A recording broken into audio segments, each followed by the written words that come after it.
Alrighty, welcome to video number 3 of my prediction series. Now, in this video, I'd like to talk about production, crude oil production. So, without further ado, let's start with OPEC. OPEC controls 35% roughly of the production of crude oil on the planet. Their cost of production per barrel is less than 20 US dollars. Okay, so the Americans, they produce a whole bunch of oil. They're the single largest producer of crude oil on the planet now. And their cost of production is roughly 35 US dollars per barrel.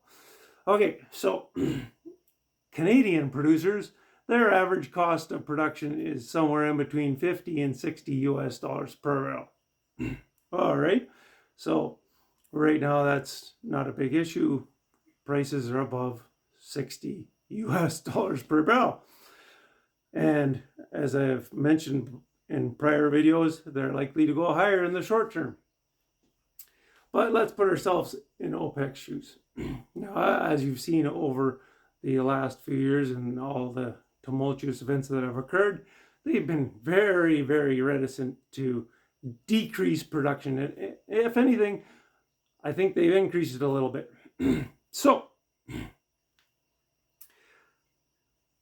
as prices increase, along with interest rates, slightly, they're going to ratchet up, as I was saying before they hit that blow-off stage. Why are the prices going to decrease after the blow-off, as I'm predicting? Well, because if you're sitting in OPEC's shoes and you have these high prices and you're looking at a falling demand curve, everybody on the planet, every oil producer on the planet should know that the demand for crude oil is going to decrease in the long term. Medium term, I would say, going on to the long term. So,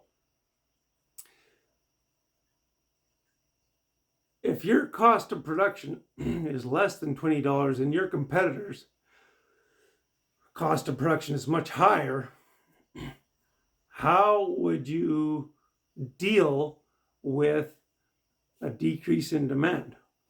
Well, you can take more of the pie, right? So the American system is much less forgiving than the Canadian system. So here's the rub where it's going to get ugly. As the price starts to come down and producers recognize that that demand curve is starting to fall permanently,